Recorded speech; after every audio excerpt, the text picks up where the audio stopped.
So earlier today, I had a chance to check out Black Bag, directed by Steven Soderberg, written by David Koepp, starring Michael Fassbender, Cate Blanchett, amongst other people, including Pierce Brosnan. It's a spy thriller where a married couple is working for British intelligence, presumably MI6. Catherine and George are working in British intelligence, and George gets word from an informant that his wife has possibly turned traitor. And for the next week, he spends his time trying to figure out if she's the leak or if it's somebody else. The movie's about an hour and a half long, which I was quite surprised by its length because it really wraps everything up fairly quickly. It's to the point, doesn't waste any time weighing us down with exposition, heavy scenes. We don't know a whole ton about the characters, but the filmmakers give us just enough information to get behind them and understand their places in this world. When it comes to Steven Soderberg, the only movies I've seen of him are Ocean's 11 and 12. I didn't see Ocean's 13, and there was another movie he did with Adam Driver and Katie Holmes, and I believe Daniel Craig was in it. It involved something with NASCAR, that's all I remember. This is, I think, right inside of his comfort zone. It's spy, mystery, espionage, or trying to steal something. It's very dialogue heavy. There's not a whole lot of big action, and in that way it kind of feels like a stage play. But you got a solid set of actors in here, including Cate Blanchett and Michael Fassbender. Michael Fassbender continues to prove he's one of the best actors in the business right now. I mean, who would have thought that after his part in Band of Brothers, he would go to where he is right now? Fassbender is quite good in this one. He's very restrained and controlled,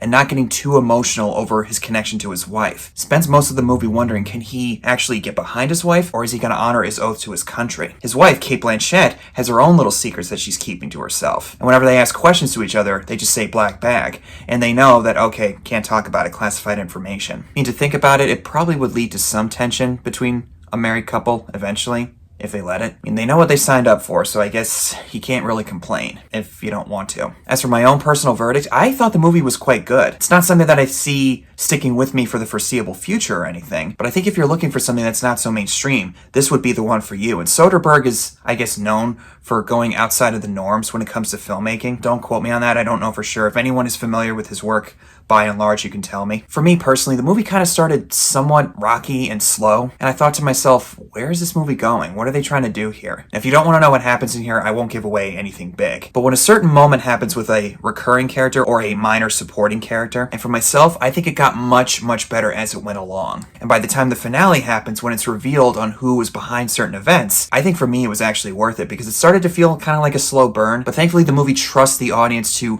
follow along in what's happening. And then once the certain points happen, the blurry vision starts to set in and you start to see a clearer picture. I mean, Cate Blanchett is quite good in here, and besides maybe Kingdom of the Crystal Skull, not to harp too much on her with that one, I don't think I've ever seen her be bad in a movie. Pierce Brosnan, who is a British intelligence official where they're working at, not in there for very long, but I wanted to see more of him. I've always liked him in anything that he's in. Even if the movie's not that good, he manages to be one of, if not the main bright spot. After all, it's not every day you get to see Magneto working for James Bond.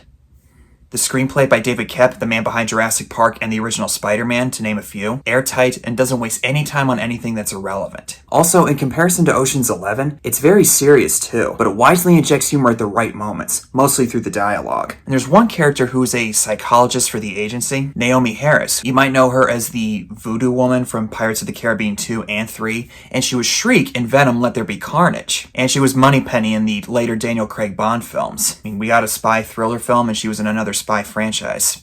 Seems like a perfect fit for her. Outside of Fassbender, Brosnan, and Cate Blanchett, I didn't really recognize anybody else except for Naomi Harris. As I was watching her, I thought, who is she? I've seen her before. And as I walked out of the theater, I looked up on my phone. Is this the woman from Bond? Yeah. Yeah, she's this. She's that person. Okay, I thought she looked familiar. But if you're curious about this movie, if you like Steven Soderbergh's work or Michael Fassbender or Cate Blanchett, this is the movie for you. And if you're looking for something different or something new outside the mainstream, this is the movie for you. For myself, I don't really see much replay value in this one, but if I'm in the mood for a good spy thriller film, or if I want to see Michael Fassbender doing his thing, I may or may not give it another watch. That's all I got for you guys on Black Bag. Thank you guys so much for watching. Comment below and tell me what your thoughts are on this movie if you've seen it, and I'll see you guys in the next one.